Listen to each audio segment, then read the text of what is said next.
السلام علیکم، welcome to my channel Urdu stories. میری آپ سے گزارش ہے کہ میرے چینل کو سبسکرائب کریں اور بیل نوٹیفیکیشن کو آن کریں تاکہ آپ کو میری ہر ویڈیو کا نوٹیفیکیشن ملتا رہے۔ تو آئیے چلتے ہیں کہانی کی جانب۔ شمشان گھاٹ۔ شمشان گھاٹ میرے لیے نیا نہیں تھا۔ میں نے اس کی فصیلوں میں عمر کے 50 سال گزارے تھے۔ 50 برس کا عرصہ کچھ کم نہیں ہوتا، آدھی صدی ہوتی ہے۔ گویا آدھی صدی تک میری آنکھوں نے شمشان گھاٹ میں چلتی ہوئی جتائیں دیکھی تھیں جن کا کوئی والی وارث نہیں ہوتا تھا۔ ان کی ارتی کو میں آگ لگایا کرتا تھا۔ ایسے وقت کبھی کسی کا خوف یا ڈر میرے اندر پیدا نہیں ہوا، مگر جب میں مر گیا اور میری ارتی کو آگ لگایا جانے لگا تو ایک دم سے خوف کا احساس ہوا۔ میری روح اس خیال سے کانپ گئی کہ اس کے جسم کو آگ سے جلا دیا جائے گا جس میں وہ رہتی تھی۔ میری روح بے چین ہو گئی۔ میں پریشانی اور گھبراہٹ کے عالم میں ادھر ادھر بھاگنے لگا۔ مجھے کسی بھی طرح اپنے خاکی وجود کو جلنے سے بچانا تھا، آگ کے شعلوں کی لپیٹوں سے محفوظ رکھنا تھا۔ میں نے خود کو بچانے کے لیے مکمل تیاری کر لی۔ جیسے ہی میرا ساتھی پنڈت ہاتھ میں پکڑی ہوئی لکڑی کو آگ لگا کر میری ارتی کی جانب بڑھنے لگا، میں نے ساتھ چلنے والے جوان پنڈت کا پاؤں اس کے سامنے کر دیا۔ بوڑھا پنڈت سیدھا منہ کے بل جا گر پڑا۔ اس کے ساتھ ہی دوسرے جوان پنڈت کو میں نے بوڑھے والے پر چڑھا دیا، اور اس طرح دیکھتے ہی دیکھتے بوڑھے اور جوان دونوں ایک دوسرے سے لڑ پڑے۔ اس لڑائی جھگڑے کے دوران میں نے بوڑھے پنڈت کے سر پر ایسی چوٹ لگائی کہ روح نے اس کے جسم کا ساتھ چھوڑ دیا۔ اس کی روح ہوا میں تحلیل ہوتے ہی میں نے اسے پکڑ لیا۔ کیوں پنڈت کرشن، تجھے ذرا بھی خیال نہیں آیا چلا تھا میری چیتا جلانے؟ تیرا کیا خیال تھا میں اپنے جسم کو تیرے یا کسی دوسرے ہاتھوں سے جلنے دوں گا؟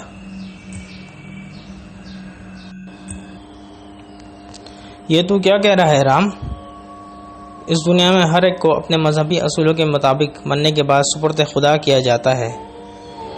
ہم جلا دیتے ہیں اور دوسرے مذاہب دفن کر دیتے ہیں، کوئی پیٹی میں بند کر کے تو کوئی سیدھا لحد میں لٹا دیتا ہے۔ یہ پھر بھی صحیح ہے، تم لوگ تو دنیا ہی میں آگ میں جلا کر عذاب دیتے ہو۔ یہ تو کس قسم کی باتیں کر رہا ہے؟ تو ہم میں سے ہے، ان میں سے نہیں۔ اب تو میں بھی جلایا جاؤں گا اور مجھے کوئی اعتراض نہیں ہے، لیکن مجھے اعتراض ہے۔ میں اس جلنے کے خلاف بغاوت کروں گا اور اس بغاوت کے لیے تیرے جسم میں جا رہا ہوں۔ نامرک، ایسا مت کر، تجھے پاپ لگے گا۔ پنڈت کرشن، تو اچھی طرح جانتا ہے میں اپنے حصے کے پاپ دھونا چاہتا ہوں۔ میں واپس تیرے وجود میں دنیا میں زندہ ہو کر اچھی ارواح والے مردوں کو جلنے سے بچاؤں گا اور بری ارواح والی لاشوں کو جلائے جانے پر مجبور کروں گا۔ پنڈت کرشن جانتا تھا کہ ہم اپنے جسم میں واپس نہیں جا سکتے، لیکن دوسرے جسموں میں بآسانی گھس سکتے ہیں۔ اس لیے اس نے ہاتھ جوڑ کر کہا، بخش دے میرے جسم کو رام، رام تیرا بھلا کرے گا۔ میں نے اس کے ہاتھوں کو جھٹکتے ہوئے کہا، چل جائے یہاں سے، رام تیرا بھی بھلا کرے گا، ورنہ اب ہم دونوں میں جنگ چھڑ جائے گی، اور تو جانتا ہے اس کی لپیٹ میں یہاں کھڑے سب لوگ آ جائیں گے اور میں ظالم نہیں کہلا سکتا۔ کرشن ذرا ڈرپوک سا تھا، خاموشی سے ایک طرف ہو کر کھڑا ہو گیا۔ میں نے اپنی روح پھرتی سے پنڈت کرشن کے جسم میں داخل کر دی اور اٹھ کر کھڑا ہو گیا۔ زور زور سے منتر پڑھنے لگا۔ سب لوگ لڑائی جھگڑا چھوڑ کر پنڈت کرشن یعنی مجھے دیکھنے لگے۔ میں نے بھاری بھرکم آواز میں گرج کر کہا، میری بات غور سے سنو۔ میں ابھی اپنے شریر سے باہر گیا تھا تو مجھے یہ پتہ چلا ہے کہ پنڈت رام مورکھ ہے۔ وہ اس قابل نہیں کہ اسے چیتا کی صورت میں جلایا جائے۔ اسے فوراً شمشان گھاٹ سے باہر نکال دیا جائے اور گھڑا کھود کر اس میں دفن کر دیا جائے۔ پنڈت کرشن بہت معتبر اور تجربہ کار تھا۔ مذہبی معاملے میں اس کی رائے بہت اہم سمجھی جاتی تھی۔ لوگوں نے اس کی بات کو مانتے ہوئے فوراً میری ارتی کو شمشان گھاٹ سے باہر کر کے گڑھا کھود کر دفن کر دیا۔ میں بہت خوش تھا کہ میں نے کامیابی حاصل کر لی تھی لوگوں کے جانے کے بعد میں سر جھکا کر پنڈت کرشن کی کٹیا میں چلا آیا، مورتی کے سامنے ہاتھ جوڑ کر بیٹھ گیا اور اس سے دعا کرنے لگا کہ وہ مجھے میرے مقاصد میں کامیاب کرے۔ میری دعا تیسرے روز ہی پوری ہو گئی۔ مغرب کے وقت سکھوں کا ایک جندھار ایک ارتی اٹھا کر لے آیا۔ مجھے ایک سکھ نے آ کر کہا، پنڈت جی، شمشان گھاٹ میں ایک ارتی رکھی ہے، چل کے اس کا کریا کرم کر دو۔ میں نے پوچھا، مرنے والا عادت کا کیسا تھا؟ اس نے کہا، ہیرا تھا ہمارا رنجیت سنگھ، دکھ سکھ میں ہر ایک کے کام آنے والا، اپنے بزرگوں کا احترام کرنے والا۔ بیچارے کی ابھی ایک جگہ بات چیت چلی تھی کہ کڑی بھی بڑی سونی ہے اور روپے پیسے والی بھی تھی۔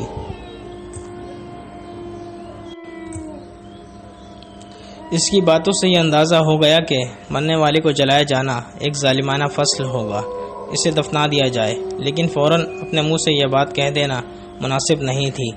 سکھوں میں میرے خلاف بدگمانی ہو سکتی تھی، اس لیے میں اس سکھ کے ساتھ چلتا ہوا کوئی ترکیب سوچنے لگا۔ جب ہم ارتی کے پاس پہنچے تو ایک بڑا سکھ ارتی پکڑے بری طرح بیان کر رہا تھا۔ میں نے مردے کا چہرہ دیکھا تو دیکھتا رہ گیا۔ اس کے چہرے سے ایسا لگ رہا تھا جیسے ابھی سویا ہو۔ میں نے بڑے سکھ کو تسلی دیتے ہوئے کہا، سردار جی حوصلہ کرو۔ اس نے میرا ہاتھ پکڑ کر کہا، پنڈت جی رحم کرو، اسے جلنے سے بچا لو۔ میں اپنے پوترے کو جلتا نہیں دیکھ سکتا، میرا پوترا سرخ واسی ہے، اسے عذاب نہ دو، اس کی جگہ مجھے جلا دو۔ میں نے دھیرے سے کہا، سردار جی فکر نہ کرو، میں کچھ کرتا ہوں، بس تمہیں میرا ساتھ دینا پڑے گا۔ وہ راضی ہو گیا۔ میں نے پنڈت کرشن کا جسم چھوڑ دیا اور رنجیت سنگھ کے نتنوں سے اس کے جسم میں داخل ہو گیا، اور پھر جیسے ہی اٹھ کر بیٹھا سب لوگ بھاگنے لگے۔ سردار جی بھی خوفزدہ سا ہو گیا۔ میں نے دھیرے سے کہا، دادا جی آپ مجھ سے خوفزدہ نہ ہو، میں آپ کا پوترا رنجیت سنگھ ہوں۔ سردار جی نے مجھے غور سے دیکھا، پھر گلے سے لگا لیا۔ میں نے گلے سے لگتے ہی کہا، سردار جی میں آپ کے پوترے کے جسم میں رام ہوں۔ میں بھی جلنے سے خوفزدہ تھا، اس لیے پہلے پنڈت کے جسم میں گیا اور اب رنجیت کے جسم میں داخل ہو گیا ہوں۔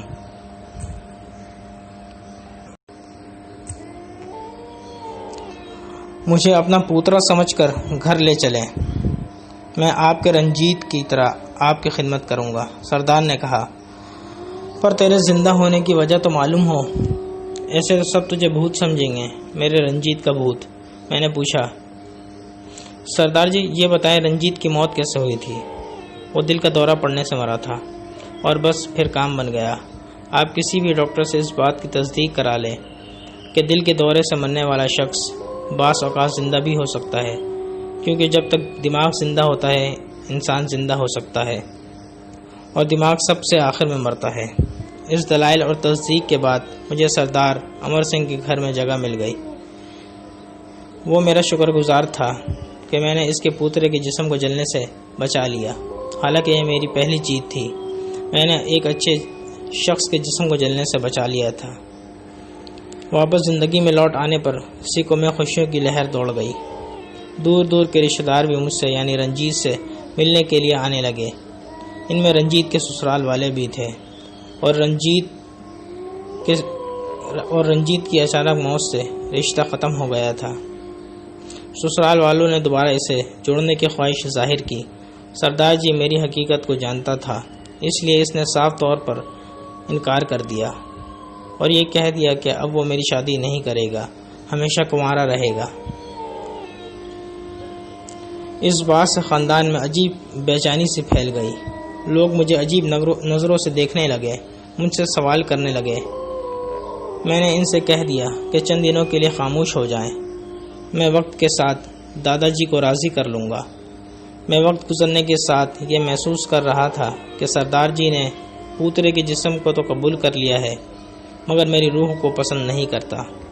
مجھے پیار کرتا تھا مگر میری ہر بات پر الجھ پڑتا تھا۔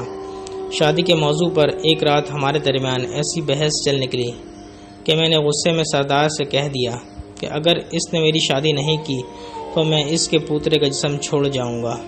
جواباً اس نے بھی مجھے دھمکی دے دی۔ کہ اگر میں نے شادی کا ارادہ ترک نہیں کیا تو مجھے رنجیت کا بھوت کہہ کر دوبارہ لوگوں سے دور کر دے گا، خاص کر رنجیت کی منگیتر سے، جسے میں خود بھی چاہنے لگا تھا۔ ہم دونوں میں کافی دنوں تک ضد بحث چلتی رہی۔ رنجیت کی منگیتر نے مجھ پر عجیب سا جادو کر دیا تھا۔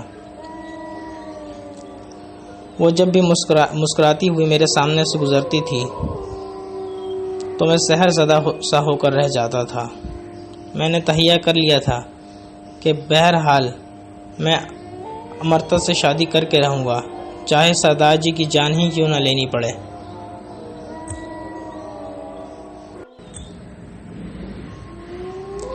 سردار جی اچھا تھا، نیک تھا۔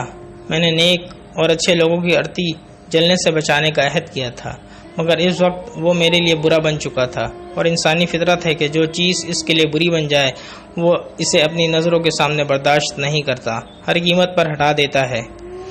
میں نے بھی سردار جی کو ایک رات سوتے میں ختم کر دیا اور اپنے ہاتھوں سے اس کی چتا اسی جگہ جلائی جس جگہ سے اٹھ کر میں اس گھر تک آیا تھا۔ اس کی راکھ گنگا میں بہا دی گئی، لیکن مجھے اس بات کا شدید پچھتاوا تھا کہ میں نے اس کی چتا پر اپنی زندگی کی بنیاد رکھی۔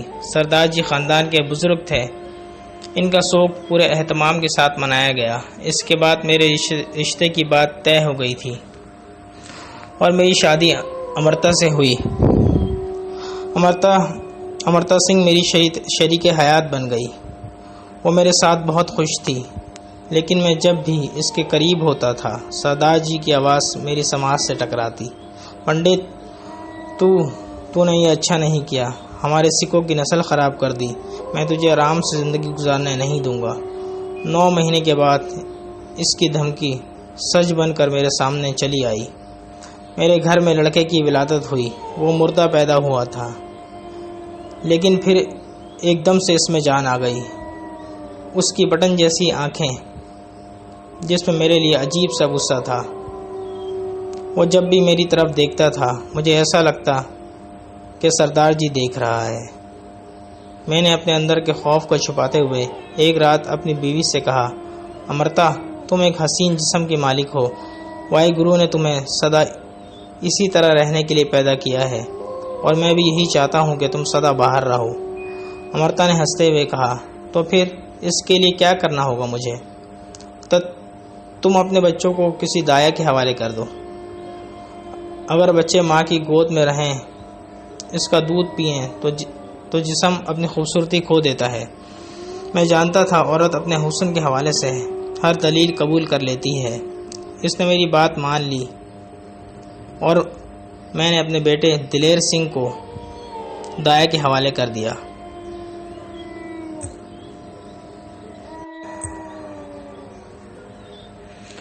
جو ہر روز 1 گھنٹے کے لیے ہم سے ملانے لے کر آتی تھی، اور اکثر میں ملنے سے کترا جاتا تھا۔ دلیر سنگھ 5 برس کا ہوا تو اس کی دایا مر گئی اور وہ واپس حویلی میں چلا آیا۔ پہلی رات وہ ہم دونوں کے درمیان سو رہا تھا۔ آدھی رات کو مجھے ایسا محسوس ہوا میرا دم گھٹ رہا ہے۔ میں نے گھبرا کر اپنی آنکھیں کھول دیں، دیکھا تو دلیر سنگھ میری چھاتی پر بیٹھا ہوا تھا اور مجھے گھور رہا تھا۔ میں نے بڑی مشکل سے اسے آواز دی کہ یہ تو میرے پر کب چلا آیا؟ اس نے عجیب سی آواز میں کہا، رام، مجھے پہچان، میں کون ہوں؟ جھانک میری آنکھوں میں، دیکھ میری آنکھوں میں۔